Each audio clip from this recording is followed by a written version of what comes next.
I want to welcome everyone to another episode of Behind the Shades. It's your host, Terrain, and we have another fantastic episode for you guys today. It's you, it's our guest, and it's me, Mr. Behind the Shades himself. But before you see today's video, remember to like, comment, share, and subscribe. So let's get into today's episode.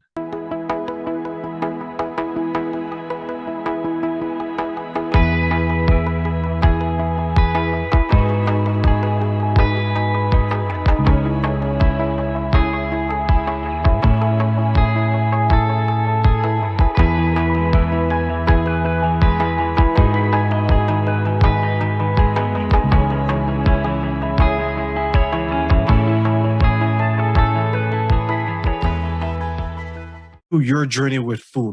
What experiences did you have with Yeah. food? Was it a Well, struggle, or were you always for the most part on top of it?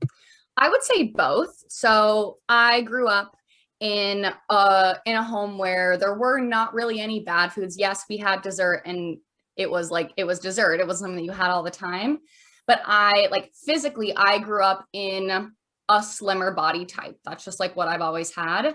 And I didn't really worry about what I ate. And it never affected me in a way where I was self-conscious or worrying about it until I went to college. And then you start drinking, and then you start eating without parental supervision, and then you have like all the things that you like never really experienced on your own come at you.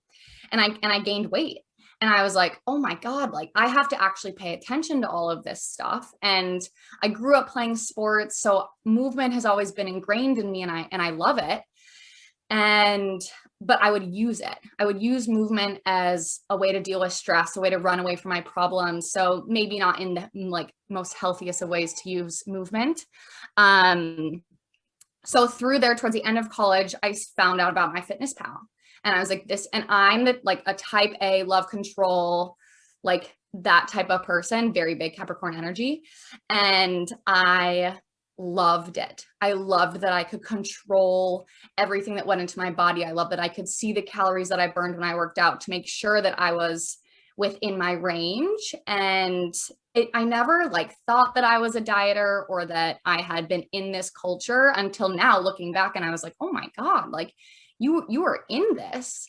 And it got to the point where I was counting calories and restricting so much that I got so anxious going out to eat at dinners at places where they didn't have the calories like next to the menu items, so I couldn't enter it into MyFitnessPal.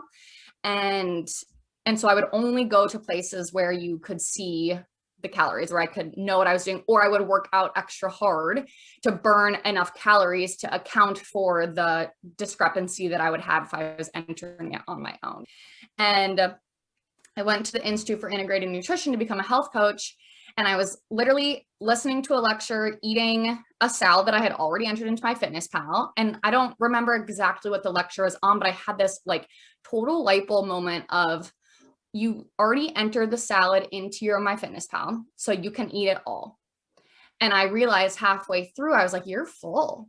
And then I was like, I've never paid attention to fullness ever. I never pay attention to hunger.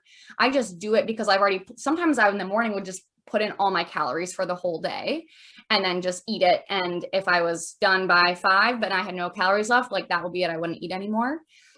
And so I had that moment, and I was like, I am just like, I'm missing out on food experiences, hanging out with friends, because I'm so tied to this app and so worried about, but on the outside, you would never know that I was experiencing all of this internally, because from the outside, I looked like a normal person, which we all do, and you can't see what's going on.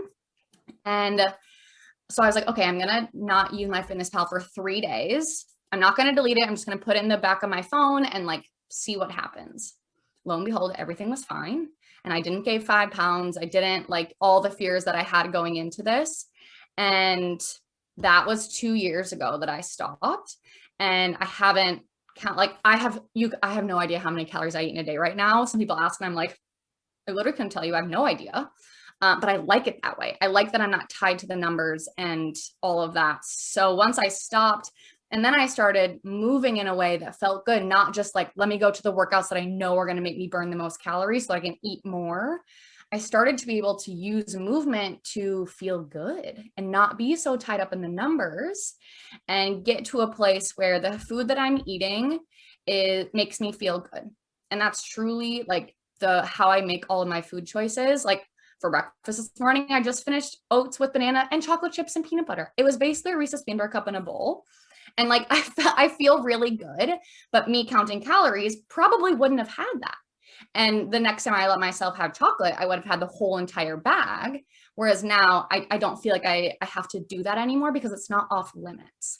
So that's how I got to where I am, and where I am now feels so much different, but so freeing in that I'm not afraid to go out to dinner. I'm not afraid to travel. I'm not afraid to go home and eat foods that I don't normally eat, right? You have this baseline of it's the mentality and the mindsets that's the same, but the execution might look different when you're on vacation, when you're home, wherever. And that, I think that's exactly what it needs to be. Of the mindset is the same always, right? But the execution is going to look different based on where you are, because I'm not always going to have overnight oats wherever I go.